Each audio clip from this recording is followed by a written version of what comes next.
Bueno, voy a intentaros convenceros de que Marte es el planeta más chulo después de la Tierra, por ahora, y a ver si lo conseguimos. Lo primero que siempre uso para empezar, esta es una imagen en realidad vieja de la ESA, de los antiguos programas de exploración, pero bueno, abarca un montón de cosas, ¿no? Y siempre lo uso, bueno, la realidad en realidad es porque está un mapa de Galicia ahí escondido y por eso siempre lo uso, pero bueno, abarca mucho. Entonces, quería antes de nada preguntaros, antes de oír nada, ¿por qué pensáis que Marte es el planeta más chulo de todo el sistema solar? ¿Por qué a los científicos y al público y demás, qué tiene Marte que no tienen? ¿Por qué tres temas? ¿O qué os viene a la cabeza de Marte?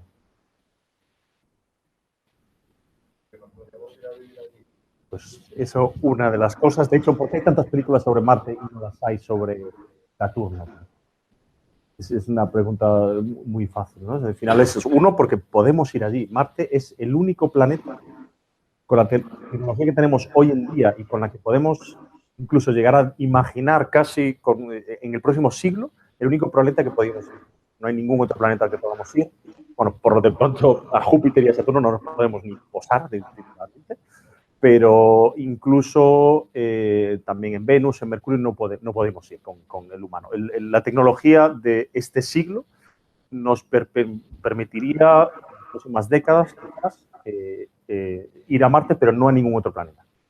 Ese es el primer paso, con lo cual no solo científicamente, obviamente son todos interesantes, de todos habéis oído de Mercurio, voy a contar yo también mañana de Venus, todos son interesantes y nos aportan mucha información, pero aparte de eso, es que en Marte no solo podemos ir con máquinas, sino que podríamos llegar, un ser humano, quizás no nosotros, pero nuestros hijos probablemente puedan llegar dentro de un par de décadas. Entonces es un punto muy importante que donde ya pasa, digamos, de la ciencia y llega a otra área que ya sería el área de la exploración y conectaría incluso con ya temas sociales, políticos, de cosas de conectar incluso con la época de los exploradores antiguos. Por eso esta, a ver si consigo hacer funcionar esto. Esta imagen aquí, esto es uno de los primeros imágenes que, bueno, a mí me gusta porque está Galicia, pero bueno, esto es de los primeros que salió de navegación, al final de todos los mapas de navegantes, cuando se iban a América a descubrir otro mundo, pues en este caso no es muy distinto, en realidad, ¿no? Hay gente que dice, pero ¿para qué vas a ir a Marte hoy en día? ¿Para qué vas a ir a otros planetas? Imaginaros en el siglo XV o XVI, siglo XV en este caso, descubriendo toda América, lo que pensaban, pero ¿para qué vas a hacer, descubrir nuevas rutas? ¿No? Y también, incluso cuando se descubrió, dice, pero ¿para qué? ¿Qué sentido tiene? No lo podían ver. Bueno, en aquel caso sí que estaban buscando una ruta comercial y un objetivo más o menos claro, pero todos los beneficios, bueno, aparte del problema de la conquista de América, que eso es otro tema, pero bueno, la idea es que supuso un cambio enorme para todo el planeta, para toda la humanidad. Y entonces, en este caso es algo parecido. No podemos llegar a vislumbrar lo que podría aportar al ser humano, a nosotros, pero es algo que sí, que en este caso es el único planeta que podríamos explorar y tenemos que seguir en ese camino. Entonces, Marte es el único planeta que entra en esa rama, ¿no? Comparado con los demás. Y pues hay otro tema más que es muy importante. Eso ocurre comparado con otros, Júpiter y demás. Muy bien, tenía aquí una pista por si acaso. A ver si funciona. No funciona. A ver qué he hecho. ¿No?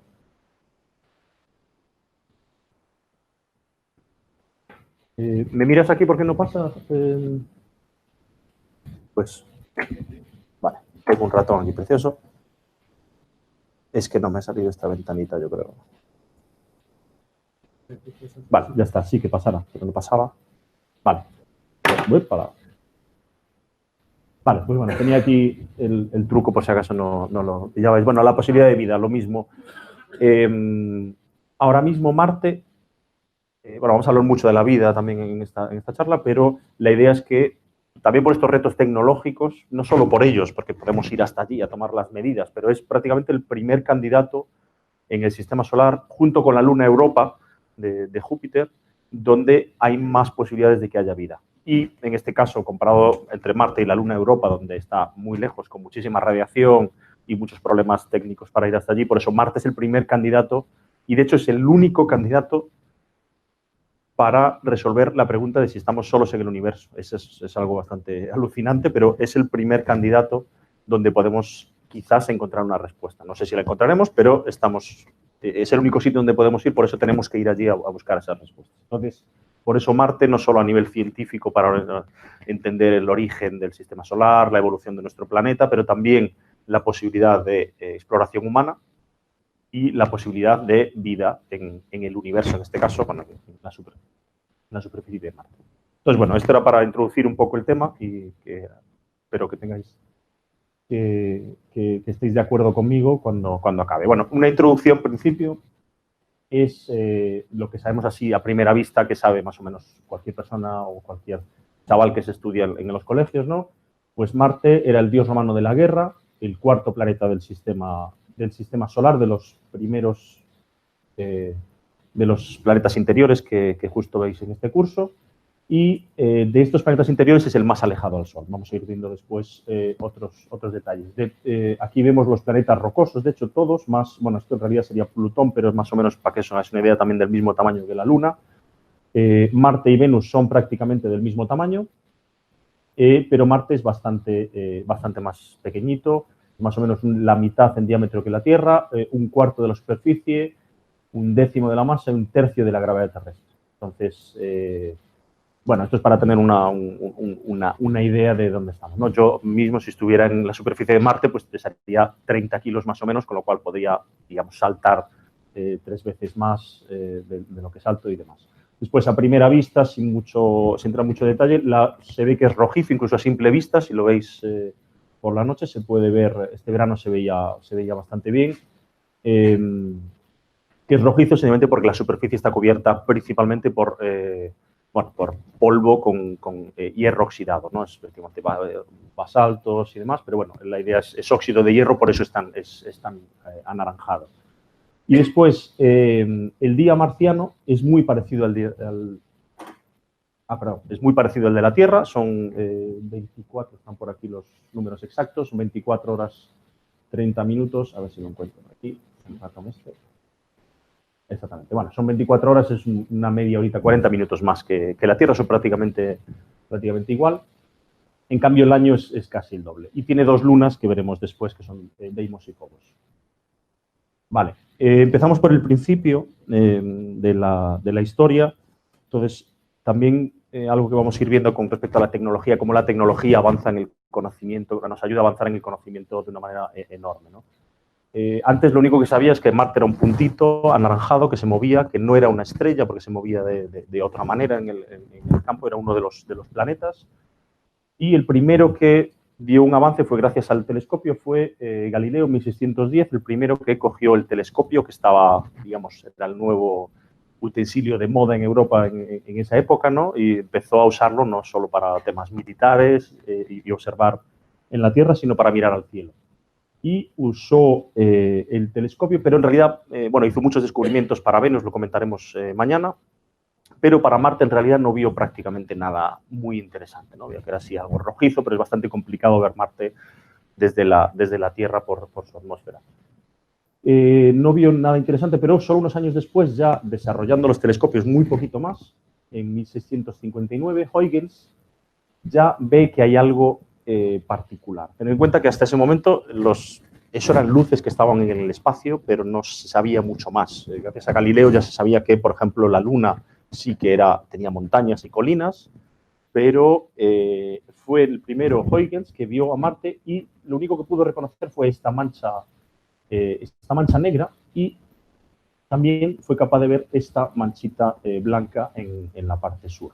Ahora no recuerdo si es el sur o el norte, porque estaban dadas la vuelta, no recuerdo, creo que era el sur. Pero sencillamente con esta observación ya fue capaz de calcular la rotación de Marte. Entonces, estamos hablando de pasar de ver unos puntitos rojos ahí, unos puntitos que se mueven en el espacio, que no sabían lo que era, a de repente estar viendo que es un objeto grande, de hecho, ya calculó su diámetro un 60% de la Tierra y que tiene una rotación prácticamente igual que la Tierra. Entonces ya estamos hablando de mediados del siglo XVII, ya dices, ostras, esto es un mundo entero, esto no es una cosa pequeñita, ¿no? Esto puede ser un planeta enorme y eso implica otro mundo, otra civilización quizás. Y de hecho es el siguiente paso que se descubrió ya avanzando en los siglos con Schiaparelli. Fue el primero que con telescopios mejores, bueno, estos de hecho no eran reales, es lo que creía ver aquí, eran estos canales, que en realidad eran distorsiones ópticas, pero bueno, estos canales, de hecho, fue el primer mapa que se hizo de Marte y se creía, con todo esto, que era un mundo, tenía sus capas polares, sus casquetes polares también con la Tierra, sus estaciones que eran capaces de ver, depende de la estación, y entonces asumieron que estas estructuras rectilíneas, que no eran más que en ese momento deformaciones ópticas, pero creían que eran construcciones de una civilización inteligente. De hecho, bueno, fue Percival Lowell después que movió mucho este mito y así, de hecho, es como la sociedad pensaba que era Marte antes de la era espacial. O sea, hasta los años 50, de hecho, algún día lo tengo que poner, tengo un vídeo, podría haberlo puesto hoy, no me di cuenta, bueno, un vídeo del nodo del año 58, creo recordar, donde salen los científicos de la época observando Marte y están, dicen además en una entrevista, observando las civilizaciones marcianas y tal. Y esto es en el año 50 y algo. Y esto es lo que se sabía en su momento. El conocimiento había llegado ahí y, digamos, todo lo que se podía saber de Marte hasta ese momento era eso, ¿no? Y ya, digamos, por otras medidas ya se podía intuir que no era el caso, pero bueno. La idea es que la tecnología nos había llevado a ese estado de conocimiento. Teníamos que llegar al paso siguiente y ese paso siguiente era la exploración espacial.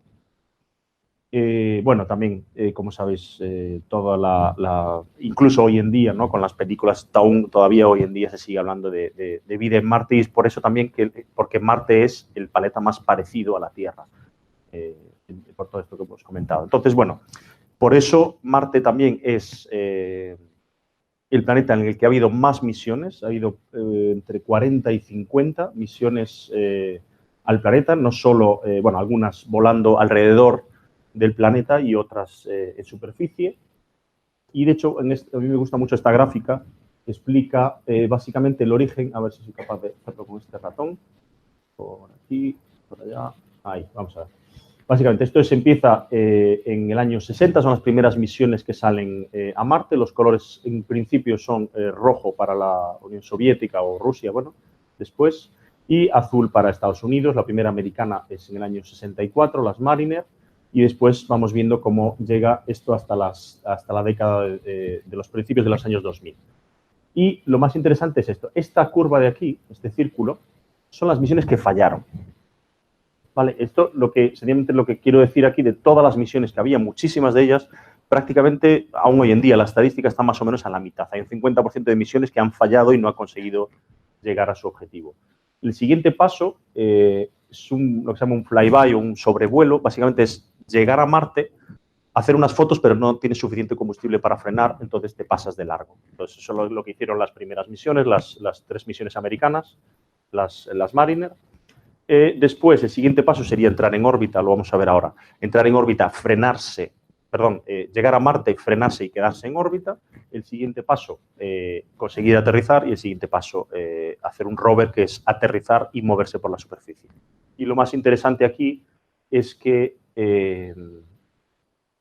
salvo estas rusas, que de hecho consiguieron llegar, pero solo unos pocos minutos, creo recordar, las únicas misiones que han conseguido llegar a la superficie han sido 7 hasta ahora, estas 6 más MSL que vino después, Curiosity. Solo se ha conseguido, de las 50 veces, solo 7 han conseguido llegar a la superficie con éxito y son todas americanas. De hecho, una de las cosas, cuando nos preguntan si en Europa estamos al mismo nivel que, digamos, de la primera división mundial con los americanos, y sí, estamos al mismo nivel, incluso en algunas cosas como Rosetta, por ejemplo, hemos superado en algunas cosas a los americanos, pero el paso tecnológico que nos queda comparado con NASA en este sentido son los sistemas de aterrizaje y por eso también hay que insistir y por eso se están trabajando mucho y se trabaja en el programa, en particular en ExoMars y otros programas para, digamos, cubrir esa parte tecnológica y estamos todavía un pasito por detrás. Y bueno, aquí hay muchísima información de todas las anécdotas de cada misión y tal, pero bueno, comentar sencillamente, si lo consigo con este ratón, vale, sencillamente que las misiones Viking en 1975 coincidieron, bueno, dos cosas. Primero, que tenían una carga útil, una instrumentación astrobiológica que pensaban, incluso hasta el año 75, se pensaba que podía haber muestras de vida.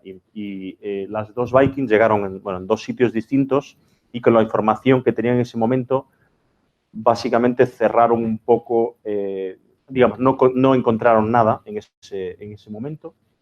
Y coincidió también con el fin de la Guerra Fría. Entonces fue ahí cuando se paró y de hecho no hubo más misiones, descontando este par de misiones aquí de Phobos 2 y un par de ellas más. Se paró un poco hasta los años 90 después de la Guerra Fría. Digamos que los Viking fueron el final de la investigación astrobiológica hasta la próxima, que va a ser ExoMars, que nos va a comentar Bernard después. Y bueno, voy a seguir por aquí. Entonces, esto era hasta la primera década de los años 2000, donde se reactivó un poco la exploración marciana. Y estas son las misiones que tenemos en esta última década. Las primeras aquí, Mars Express, Odyssey y MRO, que siguen funcionando. Opportunity, bueno, en tierra tenemos Opportunity y MSL ahora mismo funcionando, aunque Opportunity todavía no he oído si ha sobrevivido a la última tormenta de polvo. Se apagó en la última tormenta y todavía no he oído si se ha vuelto a encender o no. Y, de hecho, Spirit y Phoenix ya están en superficie, pero no funcionan ya. En 2011, esto también aprovecho para decir que las ventanas de lanzamiento a Marte son cada 2 años por la geometría planetaria. Tienes lo que se llama una ventana de lanzamiento, una oportunidad de llegar a Marte cada 2 años, por cómo se alinean los planetas.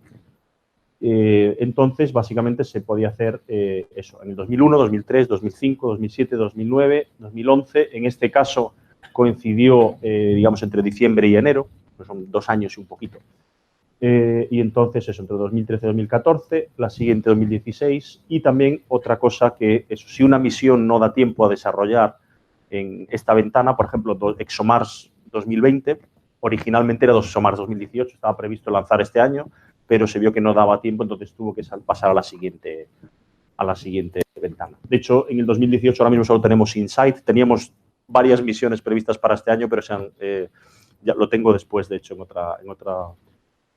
en otra gráfica, donde veréis que para el 2020 hay muchas misiones ahora mismo que están ahí previstas, ¿no? Entonces, bueno, lo que vamos a hablar ahora es de Mars Express, de esta misión de aquí, que siguen operaciones, y comentar que Mars Express fue la primera, fue la primera en muchas cosas, sobre todo en Europa, fue la primera misión que orbitó otro planeta. O sea, en Europa todavía no se había hecho nada. La primera misión planetaria europea fue Giotto en el año 80 y no recuerdo si el 86 o 89, finales de los 80, y entonces el siguiente paso importante fue Rosetta, y lo que hicieron, muy bien hecho, fue aprovechar la infraestructura, digamos, de Rosetta, tanto tecnológica, sobre todo industrial y científica, para desarrollar varias misiones. Entonces, hicieron la misión Rosetta, que es lo que se llama una misión, ¿cómo se dice? Bueno, una misión clave, digamos, del desarrollo, una de estas que se hacen solo cada 15, 20 años, y alrededor de estas se hacen misiones más pequeñas, ¿no? En este caso, se utilizó la estructura tecnológica y instrumentación de Rosetta para hacer la siguiente, que fue Mars Express, y otra sucesiva, que fue Venus Express. Entonces, esas 3 misiones hechas con, digamos, la misma tecnología, reutilizando instrumentación, y hubo un ahorro muy importante de coste principalmente, pero también de sinergias, y de hecho cosas que hemos hecho ahora mismo con Mars Express, como reactualizar todo el software del satélite, lo hemos conseguido porque era un software que tenía Rosetta y pudimos modificar y cambiar el software, de hecho reiniciar el satélite a 150 millones de kilómetros de distancia, ¿no? Entonces, la idea es eso, que de todas esas misiones que fueron la familia Rosetta, Mars Express fue la primera que se lanzó, y de hecho es la única que se mantiene con vida. Rosetta ya acabó en el 2000, no recuerdo, 2014 me parece, 2015, 2016, por ahí. Y Venus Express sí acabó en diciembre de 2014. Mars Express sigue funcionando hoy en día y, en principio, crucemos los dedos, hasta el 2020 justo está ahora para aprobar, y esperemos que a mediados de la década del 2020. Bueno, esto lo voy a contar muy rápidamente. Bueno, lo que comenté antes fue la primera misión de llegar en órbita, y esto es algo muy importante porque es bastante complicado y era la primera vez que se hacía en Europa. Las misiones antiguamente lo que hacían, como comenté las Mariner, por ejemplo, tienes suficiente combustible para sacarlo en trayectoria interplanetaria hacia Marte, pero no lo suficiente para después frenar, porque una vez que llegas a Marte o al planeta de destino, lo mismo para Venus Express, tienes que llegar y hacer esta trayectoria de frenado para poder no pasarte de largo, digámoslo así. ¿Qué hago?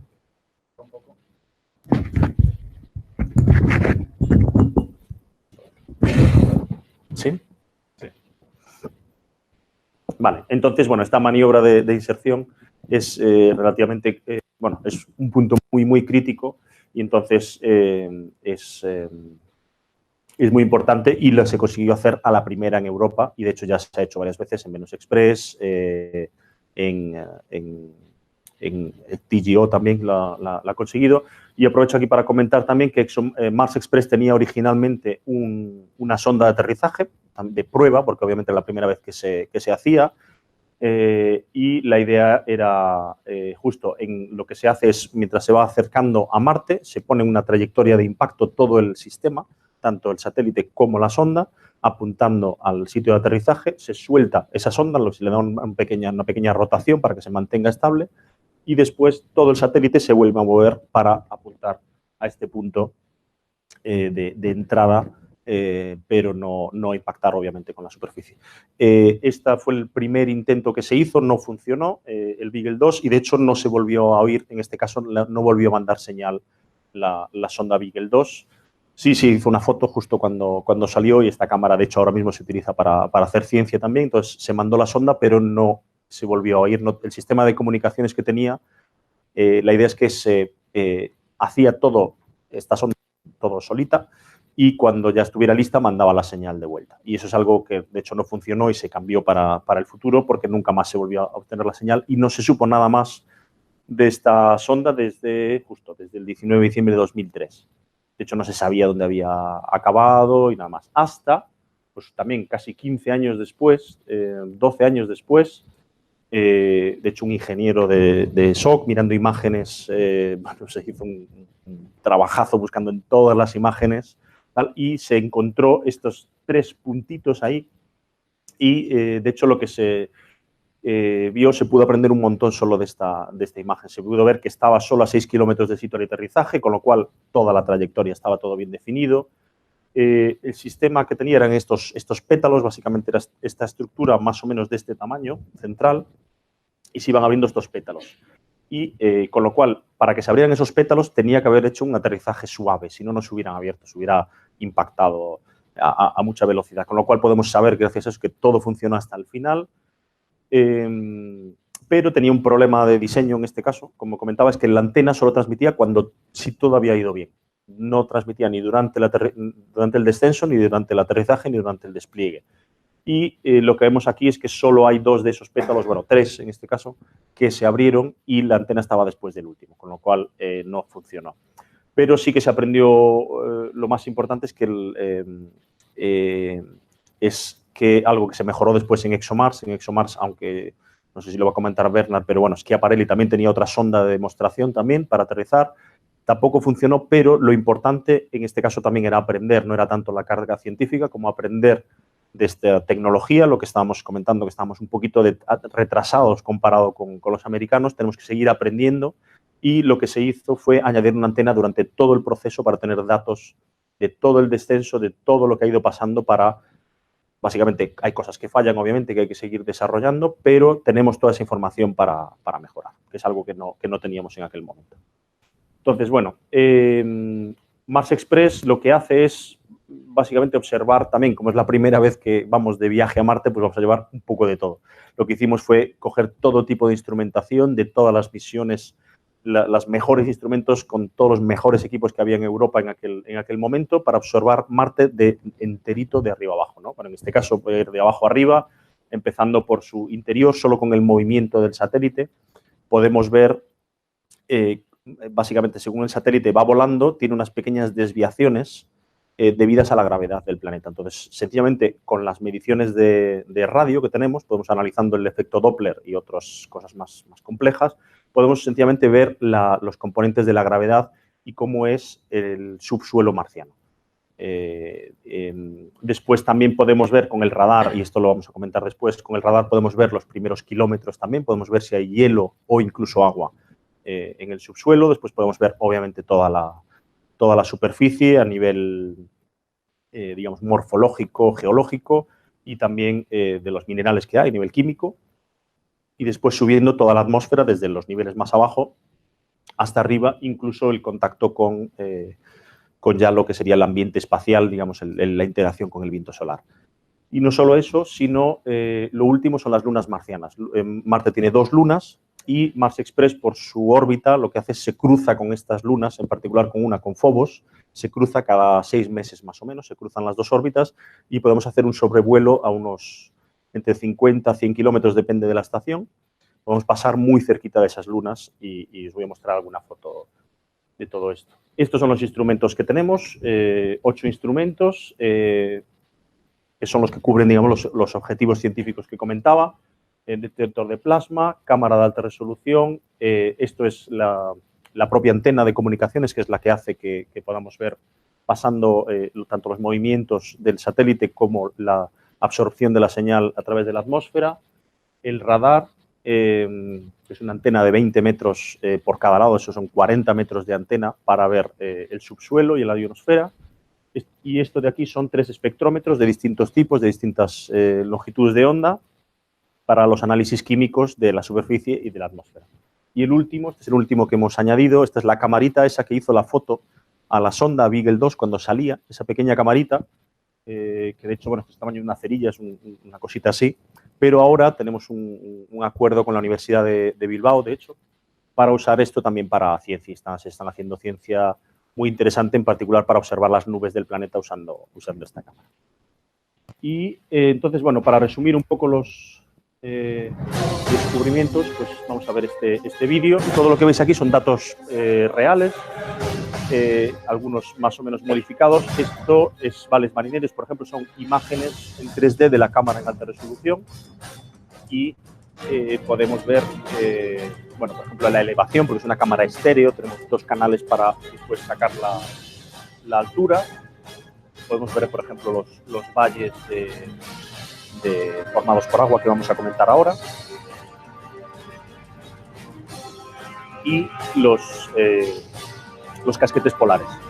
No solo el agua en forma de hielo en los casquetes polares, sino también a distintas latitudes, en forma de glaciares, por ejemplo, como este chulo, estructuras geológicas de muchísimos tipos, fallas. No hay un sistema tectónico en la Tierra, pero sí que hay movimiento geológico, o había también.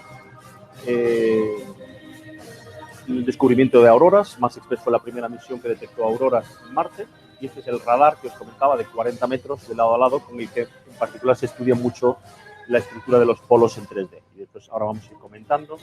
Con ese mismo radar vemos también la estructura de la ionosfera, y estas son las 2 lunas, una foto que hicimos con las 2 lunas pasando una delante de la otra, Phobos y Deimos.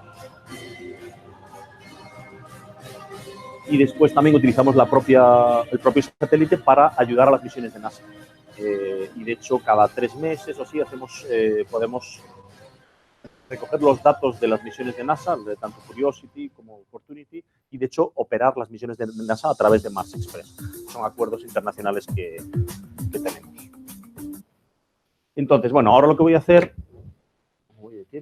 Bueno, lo que voy a hacer es, usando algunos de los descubrimientos de Mars Express con los años, pues abarcar algunos de los temas más importantes, ¿no? En particular voy a hablar de 2. Bueno, principalmente de uno del agua, los 2 claves, ¿no? El agua y la atmósfera. Entonces, también porque esto conecta con todo lo que comentaba antes de la vida, ¿no? Al final, toda la tecnología que estamos desarrollando para la ciencia ahora y para el programa ExoMars en particular después, es una serie de misiones para ir desarrollando tecnología e ir aprendiendo cómo por ejemplo, llegar a la superficie y avanzar todo en el camino de quizás mandar un ser humano en el futuro. y mientras tanto ir aprendiendo lo más posible del subsuelo y de la atmósfera. Aquí lo que quiero comentar, bueno, de hecho esto es una foto de Río Tinto en Huelva, si tenéis, alguna vez pasáis por allí, es un sitio chulísimo, una pasada. ¿Y por qué? Porque, a ver, déjame ver cuál es la idea es que en la Tierra, a ver, es algo para volver al tema de la vida, ¿no? Cuando me preguntan, por ejemplo, si hay vida en otros planetas, ¿no? Y sobre todo, bueno, vosotros estáis con niños con este tema y es un ejercicio. De hecho, esto es lo que, si miras en la palma de tu mano, tienes aquí millones y millones de esporas, de líquenes, de bacterias de todo tipo, ¿no? De hecho, esto es algo que se hizo en un colegio, no sé exactamente dónde, una foto que pusieron con los niños en el patio, pues dijeron, lávate las manos, y pusieron uno con las manos limpias en una placa de estas, ¿no? Una placa de Petri, creo que se llama, y otro con, sí, alguna profe de química que quiere corregir, y otro con las manos sucias, ¿no? Para enseñarles lo limpio que puede estar. Pero bueno, aún con las manos limpias salen muchísima vida, esos son toda la vida que hay en nuestra palma de la mano, ¿no? Y es increíble pensar que en nuestra palma de la mano hay millones de seres vivos y, en cambio, si miramos en todo el planeta Marte, ahora mismo, que nosotros sepamos, no hay nada. Entonces, a mí es algo que me alucina y, de hecho, pensando no solo en Marte, de hecho, ahora mismo en todo el universo no hay vida. O sea, hay más vida en la palma de mi mano que en todo el universo. Es algo alucinante. O sea, y de hecho, cuando me preguntan si hay vida, tiene que haberla. O sea, yo soy capaz de concebir que haya más vida aquí, pero no solo en mi mano, sino en la mesa, en la suela del zapato o cualquier sitio que miramos en el planeta. De hecho, si miramos en todo el planeta, da igual que vayamos al sitio más seco, más salado, al más profundo o al más frío, o esto creo recordar, son fotos que saqué de sitios extremos, ¿no? Esto es algo que en particular el Centro de Astrobiología aquí en Madrid, de hecho aquí también en este mismo centro, son expertos en esto, es buscar lo que se llaman extremófilos, buscar sitios en la Tierra donde no debería haber vida, pero aún así la hay. Da igual dónde vayas, a la profundidad de los glaciares, da igual donde pongas la vida, que se va a buscar su manera de sobrevivir y de desarrollarse. Entonces, ¿cómo es capaz la idea de que en cualquier sitio es capaz? De hecho, hay muchos sitios mucho más extremos en la Tierra de los que hay en Marte. Marte no es un sitio, digamos, no hay ahora mismo montañas de lava y unas temperaturas horribles, no. De hecho, hay una temperatura, pues bueno, entre menos 100 y 0, 15 grados, depende del sitio, pero hay sitios en la Tierra mucho más extremos, ¿no? Entonces, ¿cuál es la clave? ¿Qué es lo que pasa? Que en la Tierra sí tenemos vida, pero no en Marte, ¿no? Y la clave, ahora mismo, que nosotros llamamos es el agua. ¿Por qué? Este es un bichito, a mí me parece muy adorable, no sé, a otra gente quizás no, pero esto es le llaman un osito de agua, un tardígrado, y estos son muy famosos porque son el bicho inmortal. Yo tengo un amigo también que es profe de ciencias, y son inmortales porque le han hecho todas las puñetas posibles a este bicho, lo han hervido, lo han sacado al espacio, le han puesto radiación, cualquier cosa, incluso cuando lo dejan seco, le quitan todo el agua, tal, se hace una pelotita, se seca. Lo dejan ahí 10 años, creo recordar, y le vuelven a echar agua, el tío otra vez vuelve a caminar y a buscar. Es inmortal ahora mismo. Bueno, es un ejemplo sencillamente para ilustrar que la clave de todo esto es el agua. Todo lo que conocemos ahora mismo, incluso todos estos sitios que os mostraba, todos estos de aquí tienen agua. Incluso estos sitios súper secos, por ejemplo, en el desierto de Atacama y demás, las bacterias lo único que necesitan para vivir es el agua. Entonces, incluso en estos sitios súper secos lo que hacen es buscar sitios con mucha sal para que la propia sal acumule ese agua y demás, ¿no? Entonces, es el agua líquida, también el agua líquida, no vapor ni hielo, sino que tiene que haber agua líquida o alguna manera de obtenerla, ¿no? Entonces, esa es la clave y por eso es la razón porque estamos todos los que hacemos en este ámbito, es buscar agua en todos los lados, porque es lo que ahora mismo, tal y como lo conocemos, la vida no se puede desarrollar sin agua y entonces estamos buscando agua. Y también otra cosa, una de las cosas que hacía Viking, por ejemplo, era buscar señales de vida directamente. De hecho, buscaba moléculas complejas y moléculas de ADN incluso. Pero ahora lo que se ha hecho es dar un paso más atrás y buscar condiciones de habitabilidad. Antes de buscar vida, aunque también, obviamente, si hay alguna bacteria, vamos a intentar verla, pero antes de eso, saber si la vida, a ver si está, no solo si está, sino si podría estar ahora o también en el pasado. Ver las condiciones o sea, si hay vida ahora o si la podría haber. Entonces, para eso también, principalmente basadas en el tema del agua. También el tema de la habitabilidad y lo mismo en Marte. Si comparamos los planetas internos, que es justo el tema de esta semana, si miramos, cuando también buscando exoplanetas y demás, lo que se dice, se define esta zona de habitabilidad, que es básicamente está centrada en el agua, que es donde podría haber agua líquida. Tenemos, en este caso, la Tierra a una unidad astronómica, que es la definición de distancia al Sol, y tenemos, por ejemplo, ahora veis muchos anuncios, ¿no? De si he descubierto 7 planetas habitables en no sé qué sistema, tal, y salen cada 2 por 3 porque hay muchas misiones, es súper interesante, pero todo eso está basado en lo poquito que sabemos de, vale, nosotros estamos aquí, a nuestra temperatura más o menos hay agua líquida y hay vida. Sabemos que nuestro vecino de la derecha, que es Marte en este caso, está demasiado lejos y no hay vida en ese caso. Y nuestro vecino de la izquierda, que es Venus, tampoco hay vida. Entonces tenemos esos márgenes, más o menos, que tampoco están muy claros, porque de hecho, dependiendo de la evolución de uno o de otro, no solo por la distancia, sino también, bueno, eso cambia dependiendo de la energía que tenga la estrella. De hecho, lo que se busca ahora mucho, por ejemplo, son en estrellas más pequeñas, que tienen menos energía, con lo cual esas zonas son más amplias, pueden estar más cerca y demás, es complejo. Pero la idea, por ejemplo, es que en Marte, y lo vamos a ver ahora, en Marte en el pasado sí hubo agua, aun estando a la misma distancia. La clave es que la atmósfera no es un tema solo de temperatura y de distancia al Sol, sino que la propia atmósfera puede hacer que ese agua exista o no. En particular, que el agua líquida o el agua que hay en el planeta sea líquida o no. Y esa es justo la clave. Por eso estos límites de habitabilidad se pueden mover un poquito por aquí, por este lado y por aquel lado. Entonces, esto es muy importante. Lo mismo, ahora mismo se están, con todos estos temas de exoplanetas, se están descubriendo muchas cosas, pero si no averiguamos qué pasa aquí cerquita, es muy complicado extrapolar las conclusiones, ¿no? Y de hecho, hay demasiadas publicaciones cada 2 por 3, ¿no? De la última de TRAPPIST, ¿no? Por ejemplo, de 7 planetas habitables, pero bueno, hay muchas comillas porque en realidad lo único que tiene son unos cuantos puntitos en una curva que más o menos cuadran por aquí. Pero, de hecho, lo podemos ver, que en estos extremos ahora mismo tenemos, de hecho, Venus y Marte, dependiendo de la definición, podrían estar en los límites de esta zona de habitabilidad, pero ahora mismo Mercurio, perdón, están los nombres mal, bueno, pues Venus, no sé por qué. Venus es un horno, como lo veremos mañana, a 450 grados en la superficie, y Marte es ahora mismo, bueno, una nevera global, digamos, donde está todo congelado, ¿no? Bueno, Mercurio ya os comentaron ayer que es un sitio poco apetecible para la vida ahora mismo, o por lo menos no es muy buen candidato. Bueno, todo esto también, volviendo al tema del agua, lo mismo, ahora mismo el Marte sí hay agua, lo vamos a ver, ya lo hemos visto en las fotos, hay agua en la superficie, hay hielo en la superficie, y hay mucha gente que piensa que el problema es la temperatura. Esta es la única gráfica que voy a poner en toda la charla. Pero es muy importante también para los chavales, a lo mejor, que si queréis usarla, porque esto es algo que creo que se da en clase de física o química. Básicamente, si estamos, bueno, aquí se me ha ido el eje, si estamos aquí a esta altura, sabemos que el agua tiene 2 puntos, ¿no? Digamos, a temperaturas muy bajas el agua es un sólido, es hielo.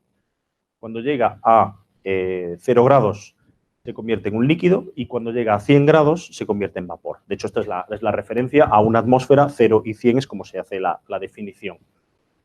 ¿Qué pasa en Marte? El problema en Marte no es que haga mucho frío, que también, pero ni siquiera, porque en algunos casos se llega a pasar de los 0 grados. En el Ecuador, en verano, hace más de 0 grados en Marte. Podrías llegar a los 10 grados o así. De hecho, se estaría como hoy aquí, ¿no?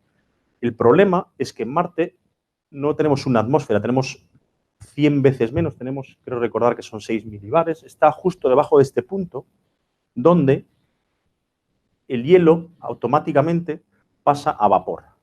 Eso es una cosa que siempre digo: si yo tuviera mi vasito de agua, cuando sea astronauta o mis hijos lleguen allí, si va con su botella de Fombella o de Cabreiroa y la ponen en la superficie, ¿qué pasaría? Ese agua, dependiendo de dónde estén, obviamente, de la temperatura, pero lo normal es que se convierta, si estás un poquito más en el norte o en el sur, en los polos, ese agua se va a congelar, o si sube un poquito, de hecho, si están de noche, se va a estar congelada, y en cuanto sale el sol, lo que va a hacer el agua es evaporarse, pero no pasa a ser líquido. aunque este agua esté allí, se pasa de un estado a otro. Y de hecho es un ejercicio que se puede hacer en clase con una jeringa. Siempre lo he querido probar, pero lo he visto en YouTube, pero nunca lo he hecho, ¿no? Con una jeringa, de hecho, si tienes agua y tiras de la jeringa, ese agua se evapora automáticamente. O sea, sencillamente porque sube lo mismo, baja esta curva de aquí y se evapora automáticamente. Entonces, pero hay una cosa muy interesante también, y va muy relacionada con lo que se descubrió poco después. ¿Qué pasa si tengo mi botella de Cabreiroa? Hago publicidad de productos gallegos, lo siento. Y la pongo aquí y cierro la botella. Es algo que no he hecho, yo no he estado en Marte, no lo he hecho en ningún laboratorio, pero es un ejercicio solo para pensar qué pasaría, ¿no?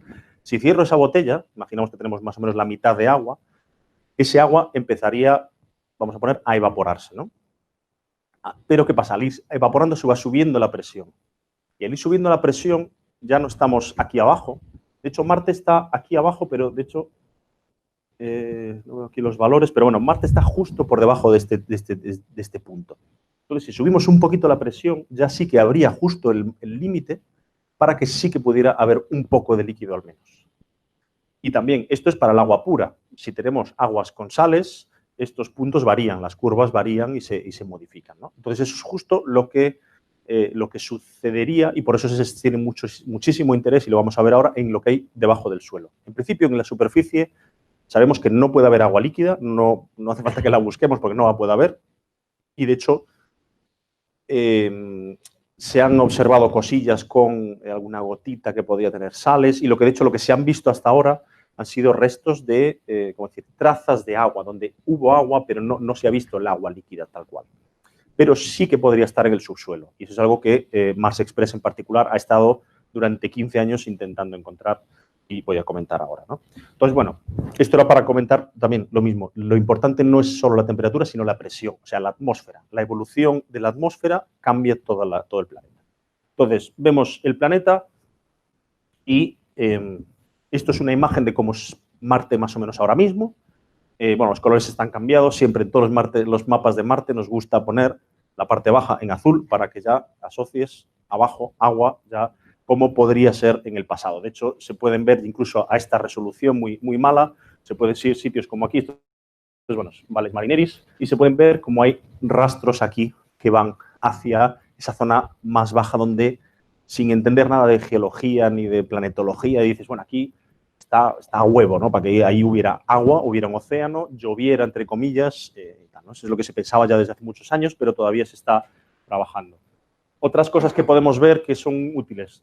Hay una diferencia muy grande, que no se sabe, de hecho, exactamente por qué es, entre el sur y el norte. El sur es muy rugoso, digamos, tiene muchísimos cráteres, y eso implica que es muy antiguo. De hecho, se sabe por estudios de la Luna en particular, hay unas leyes de cráteres que puedes saber lo antiguo que es una zona por el número de cráteres que tiene. Si tiene muchos cráteres, como esta zona aquí es muy antiguo, otras zonas, por ejemplo, Hellas también tiene un poco menos que esta de aquí, con lo cual es posterior, y de hecho la zona norte tiene muy poquitos cráteres, es mucho más lisa. Quiere decir que algo ha pasado ahí que ha al menos cubierto esos cráteres, ¿no? De hecho, aquí no se ve muy bien, pero incluso, bueno, por ejemplo, esto de aquí es prácticamente obvio incluso yo no soy geólogo, pero aquí se puede imaginar que aquí había un cráter, pero ese cráter fue borrado por algo que pasó por encima, probablemente restos de sedimentos, ¿no? Y las zonas más importantes, lo primero es eso, la diferencia norte-sur. Si lo vemos desde arriba, de hecho, esto sería un cráter gigante en la parte norte del planeta que bajó toda la altura. Y después tenemos 2 o 3 cráteres gigantes, Hellas, Aljair, ¿cuál es? Isidis, perdón, y la zona de Tarsis. Esta zona de Tarsis, que es básicamente una zona volcánica, toda la zona donde está en particular Olympus Mons, que es este de aquí arriba, que es el volcán más grande del sistema solar. Pero no solo ese volcán, sino toda la zona está elevada, ¿no? Toda es una zona volcánica, donde además ya hay, incluso a esta resolución se ve que es muy lisita comparado con el resto, que surgió posteriormente. Y también este cañón enorme, Valles Marineris, que de hecho no es un cañón de agua, por lo menos no se piensa que sea, sino que es una especie de grieta, así como lo entiendo yo, sin saber mucho de geología en este caso, es digamos, este abombamiento hizo que crujiera, digamos, toda esta parte. Y, bueno, después a través de otros procesos también con túneles de lava y demás, pero no es un cañón de agua, digamos, como el cañón del Colorado o como las hoces del Duratón. Es, digamos, una especie de grieta formada por ese abombamiento, ¿no? Entonces, bueno, eso es para que tengáis una idea de cómo es Marte hoy en día. Entonces, lo que hacemos con estas misiones, la idea es, imaginaos que estáis viendo la película Titanic y solo os enseña la escena final, de cómo es el final. Y tienes que intentar reconstruir cómo fue toda la película a partir de esa imagen, ¿no? Entonces, eso es lo que hacemos nosotros estudiando todo lo que podemos de hoy en día, de cómo es la superficie, como estos temas que os he comentado de los cráteres. Entonces, con esto dices, bueno, a lo mejor había agua, pero no, probablemente sería en el norte, pero quizás no lo sabemos. Y obviamente la hubo, pero ¿por qué no la hay ahora? Son estas preguntas que tenemos que resolver. También cómo fue Marte en el pasado. Ahora mismo es así, más rojizo, pero quizás hubo un mar en el norte, quizás hubo un océano en el norte, no solo una zona solo en el polo, sino todo, incluso quizás Valles Marineris, todo entero cubierto, o quizás no fue solo el norte, quizás fue todo el planeta, casi todo o en parte, y después, bueno, la siguiente duda es si hubo agua, ese agua también estaba asociado a la vida. Había bosques, quizás, había ciénagas, pantanos, no se sabe, ¿no? Entonces tenemos que usar Marte tal y como es hoy para volver hacia atrás.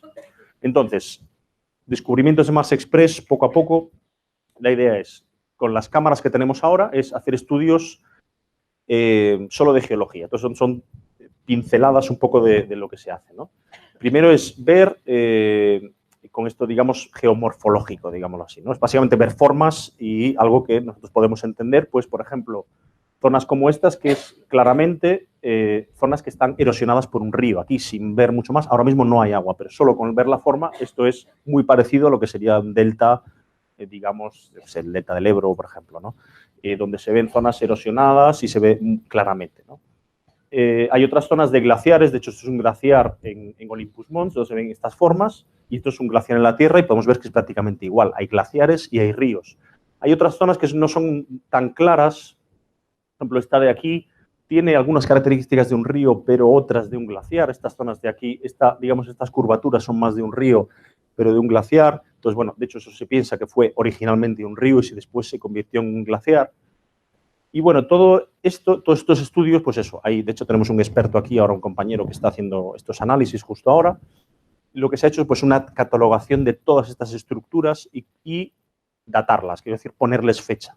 Entonces, a todo esto lo que se puede hacer es, como decía, ir contando los cráteres. Ese es, de hecho, el único método que hay ahora mismo, por lo menos desde cámaras. Es con esos cráteres se puede hacer unas tablas de las fechas de lo viejos, digamos, o jóvenes que son estas zonas. Y lo que se ha visto es que todas las zonas fluviales, o sea, con agua líquida, todas tienen más de, digamos, de 1.000 millones de años, más o menos, ¿no? La mayoría están a 3.000 millones de años, pero hay un momento a partir de unos 1.000 millones de años, a partir de ahí, todo lo que se encuentra son estructuras glaciales. Todas las estructuras glaciales, como estas, son más jóvenes que las estructuras fluviales. No se encuentran estructuras fluviales muy jóvenes. Sobre todo menos de 100 millones de años ya no hay. Entonces, claro, hay una línea, de hecho, bueno, aquí no tengo la gráfica, pero es eso, hay un momento donde toda la presencia de agua líquida en el planeta desapareció. Y de repente, pum, de un día para otro, todo lo que había en el planeta, había todavía actividad, pero era de agua helada. No. Entonces, algo pasó ahí para que ese agua no pudiera ser líquida. Siguiente, otra cosa. Si miramos las propiedades físicas, usando el radar, es muy potente, o sea, muy potente, bueno, aparte de potencia de vatios, los 64 vatios pues interesa, pero básicamente es muy potente porque puede hacer muchas cosas. Puede mirar la atmósfera, el subsuelo y en particular esto de aquí que es las propiedades dieléctricas del suelo. Y esto lo que han hecho es hacer un mapa de toda la conductividad, digamos, y lo que han visto es todo demostrar lo que un poco se veía ahí en las imágenes, ¿no? Que lo que estaba un poco al ojo no entrenado, que ahí parece que es todo, digamos, material sedimentado y efectivamente está, y coincide además con lo que se llaman las líneas de costa. Si cogemos el mapa original, se pueden ver en algunos sitios zonas donde digamos, como si hubiera habido una playa, entre comillas. Una playa, para entendernos, quiero decir, una línea de costa que se puede ir dibujando por todo el planeta y más o menos, en este caso, coincidiría con la zona azul, dependiendo de distintos métodos se puede dibujar, ¿no? Y eso coincide con este mapa que digo de la zona dieléctrica donde están materiales sedimentados, con lo cual esto en principio apoyaría, según esto, en principio esto será una prueba de que había un océano ahí. Y entonces, bueno, pues bueno, ya está demostrado, ¿no? Hay ríos y de esos ríos la mayoría de ellos desembocaban en este océano del norte, ¿no? Entonces, en principio, perfecto, ya tenemos una parte del puzzle completa, ¿no? ¿Qué pasa? Si ahora vamos a usar los espectrómetros, con los espectrómetros podemos ver literalmente los colores. Pero bueno, nosotros vemos en 3 colores, estos espectrómetros pueden ver en miles o millones incluso de colores. Podemos con eso saber exactamente qué mineral está ahí. Entonces, ¿qué pasa? Si miramos, por ejemplo, esto quiero recordar que es óxido de hierro, podemos ver que toda esa zona de ahí arriba sencillamente es polvo, óxido de hierro. Pero es óxido de hierro donde no se ha oxidado por agua. No le hace falta agua para llegar a ser ese óxido. Se puede oxidar, digamos, solo en contacto con la atmósfera. Lo que estamos buscando de verdad son minerales que no se hayan creado por un poquito de agua en la atmósfera, con un poquito de vapor, no, sino minerales, como puede ser, de hecho, lo original que se buscaba eran carbonatos, como aquí en la Tierra sabemos que en los Pirineos o en sitios así, o en Asturias, toda la cordillera cantábrica, que son minerales que se han formado después de millones y millones de años debajo del océano. Y eso no se encontró en Marte. No se encontraron carbonatos, se han encontrado en algunos sitios muy, muy poquitos, pero sí se buscan otros minerales hidratados, como yesos, filosilicatos y demás, y sí se han encontrado, pero ¿qué pasa? ¿Os acordáis? Bueno, esto es otro mapa en otro color.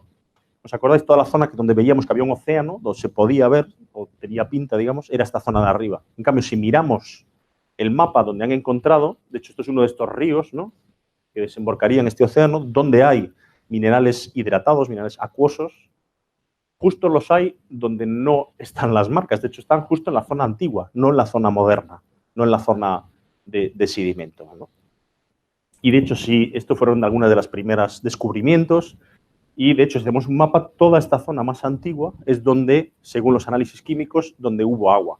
Aquí está claro que hubo agua, en principio, por incluso, digamos, esas formas, esos ríos que desembocaban ahí, pero lo que puede ser, la teoría es que ese agua no estuviera ahí durante muchos millones de años. Estuviera ahí durante quizás miles de años, pero no mucho más. Porque no les dio tiempo a esos minerales a formarse. Lo que esta teoría, según este equipo, es que el océano importante no fuera este de aquí arriba, porque estuvo poco tiempo, quizás no suficiente para que se generara la vida. Pero donde sí estuvo muchísimo tiempo fue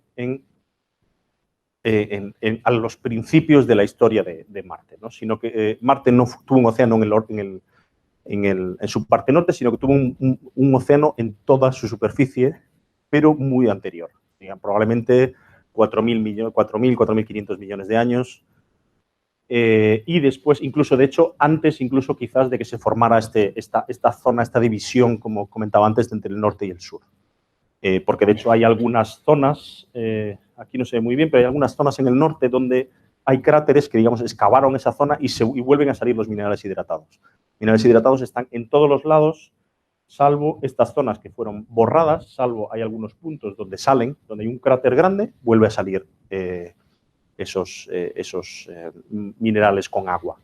Y bueno, esta zona obviamente es la zona elevada, donde es todo volcánico, básicamente ahí sí que se borró todo, pero digamos que según esta teoría, el océano marciano, sí que hubo un océano marciano probablemente aquí, pero fue menos tiempo. El que más importa es probablemente este de aquí, que cubrió todo el planeta, que es de hecho más o menos, bueno, después las fechas depende de un estudio a otro, pueden variar, pero la idea es que coincide un poco con el periodo donde surgió la vida en la Tierra. Entonces, si en esa época en la Tierra estaba surgiendo la vida, quizá pudo haber surgido al mismo tiempo en Marte porque las condiciones eran relativamente sencillas, o sea, similares. Entonces, bueno, voy a ir acabando. Todo esto, ¿dónde voy con todo esto? La idea es que hay agua en Marte, sabemos que la hay, no hay agua líquida, hasta la próxima transparencia que voy a poner, no había agua líquida. Hasta ahora sí que hay un montón de agua, pero ¿dónde ha ido? Antes había océanos y ríos y tal, pero ¿dónde está? Entonces, la primera parte es, básicamente, o está allí todavía, o se ha marchado. Entonces, una de las cosas es si está allí todavía. Podemos cuantificar, de hecho, cuánta hay en la atmósfera y cómo se va moviendo con las estaciones. Y una de las cosas importantes es con el mismo radar que os he comentado, es el estudio de los polos. Este radar, con la baja frecuencia que tiene, lo que hace es una especie de ecografía, digamos, si estamos acostumbrados, manda, en este caso, una señal de radio, que lo que hace es penetrar el polo y manda, digamos, nos va dando información de los estratos que hay por debajo del polo. Y podemos ver la estructura por encima del polo y por debajo de la superficie. Con esto, sí, dando muchísimas pasadas, sí, lo sé, pero muchísimas pasadas podemos construir un modelo en 3D de los polos. Podemos saber cuánto hielo hay todavía en los polos. Y con esto ya podemos cuantificar cuánta agua está todavía allí. Y, de hecho, hay mucha agua todavía allí, pero hay parte que se ha escapado. Pero, bueno, con todo esto hay un estudio muy importante de los polos, cuánta agua hay allí, cómo varía con las estaciones. Obviamente, crece con el invierno y el verano, que algo no comenté. Bueno, la inclinación de Marte es muy parecida a la de la Tierra, con lo cual las estaciones son relativamente parecidas, entre comillas. Quiero decir, invierno, otoño, primavera, verano. Y, bueno, aquí el descubrimiento, es que esto sois los primeros que lo veis, que el descubrimiento justo de hace tres meses. Bueno, una misión que lleva 15 años. Este radar estaba diseñado explícitamente para buscar agua líquida en el subsuelo. Durante 15 años no lo consiguieron, ninguna misión fue capaz de verlo, hasta que nuestros compañeros italianos, con los que trabajamos prácticamente a diario, lo que hicieron fue encontrar otro modo de observación y básicamente esos mismos ecos que veíamos antes, procesarlos de otra manera, pero, bueno, por temas técnicos, al final van haciendo trocitos pequeñitos, ¿no? Y encontraron algunas zonas donde brillaba mucho más. Estos son los ecos que tenemos aquí. Esto está invertido, digamos, porque lo han puesto boca abajo porque está justo en el polo sur. Lo mismo, tenemos un primer eco de la superficie y en el subsuelo tenemos estos ecos y aquí vemos estos ecos que son muchísimo más grandes, más intensos que todo lo que hay a su alrededor. ¿Eso qué implica? Básicamente, estos son ecos no de sonido, sino ecos electromagnéticos, básicamente que tienen una constante de eléctrica, una permitividad mayor que su entorno y es muchísimo mayor que el entorno, y de hecho no hay nada que pueda emitir esa señal si no está líquido. O sea, bueno, en el paper están estudiados un montón de casos posibles, digamos, pero básicamente eso es la demostración y de hecho es la primera observación que hay en la historia de agua líquida, de una medida directa de agua líquida. Directa, entre comillas, porque es a 1,5 kilómetros de profundidad, pero todo lo que se ha hecho hasta ahora, obviamente, aparte de hielos y vapor, que eso sí se sabe, todos los descubrimientos, entre comillas, de agua que ha habido hasta ahora han sido siempre de trazos de agua, o sea, restos de agua, no agua directamente. En este caso es una observación directa de algo que emite un eco que es muchísimo mayor, que tiene que estar líquido, porque si no, no llegaría a ser. ¿Qué pasa? No cuadra con todos los modelos porque no debería poder haber agua ahí, agua líquida, pero por lo mismo que comentaba antes, pues lo mismo, tienes que combinar el agua líquida con las condiciones de presión, tiene que estar a mucha presión y tiene que estar también con sal, porque si no, no hay manera de que funcione el modelo, ¿no? Pero bueno, esto es un descubrimiento muy importante que es linkado con lo que os comentaba antes de presión y demás. Voy a ir acabando porque si no, no os dejo tiempo para ver nada. Y bueno, lo siguiente es el escape atmosférico. Sabemos cuánta agua hay ahora mismo en la superficie y tenemos que también ver cuánta agua desapareció. Y para eso tenemos estos espectrómetros en la atmósfera y también ver las cantidades de iones que se van escapando. Y bueno, todo lo más importante es, básicamente tenemos unas bases de datos de clima marciano relativamente parecidas a los que se usan en la Tierra. Las de la Tierra son más complejas, básicamente porque tenemos más datos. Pero estos son algunos de los ejemplos, ¿no? De todos estos datos se meten en un modelo enorme para ver cómo evoluciona, cómo funciona, primero cómo funciona hoy en día y después ver cómo funcionó en el pasado. Y bueno, dentro de la atmósfera ahora quería entrar en un gas en particular que es importante, pero bueno, me lo voy a pasar un poquito por encima porque Bernard os lo va a comentar también después con ExoMars, pero es principalmente metano, y el metano es importante porque no debería estar. En principio, en todos los modelos se supone que el metano no debería estar en Marte porque si tú pones una molécula de metano en Marte, después de unos pocos cientos de años, 200, 300 años, debería desaparecer.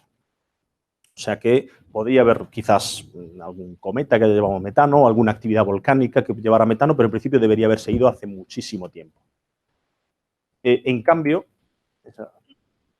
en el 2004, varios estudios, en particular uno de Mars Express, un compañero que ya falleció, encontraron moléculas de metano en Marte. Muy poquito metano, pero sí apareció. Y esto tiene unas implicaciones enormes porque, bueno, en la Tierra el principal productor de metano son los microbios, la vida, básicamente. La actividad biológica, en particular el ganado, siempre se dice que no son las propias vacas, sino los microbios que viven en el estómago de la vaca y emiten metano por aquí, por cierto, no por el otro lado, por aquí, porque son los microbios que están en el estómago. Y después la actividad geológica es la otra opción. Pero en cualquier caso, la actividad geológica en contacto con el agua. En cualquier caso es muy importante porque son tres cosas, la vida, la geología o el agua líquida, tres cosas que en principio no hay en Marte. Aunque bueno, ya hemos visto ahora según el último descubrimiento en este verano que sí hay agua líquida en el subsuelo. Entonces, bueno, lo mismo, es muy importante estudiar este gas. Pero por eso hay muchos estudios que se han hecho de cómo la vida podría estar ahí abajo y demás, ¿no? Lo veo un poquito más rápido. Básicamente ha habido muchos estudios con los años, pero todos los estudios tienen un problema de sensitividad. Todos los estudios que había hasta ahora, las medidas que había estaban muy por debajo, digamos, al nivel del ruido y han sido muy controvertidas. Bueno, estudios, de hecho los americanos, por ejemplo, habían encontrado esta zona del planeta donde parecía haber mucho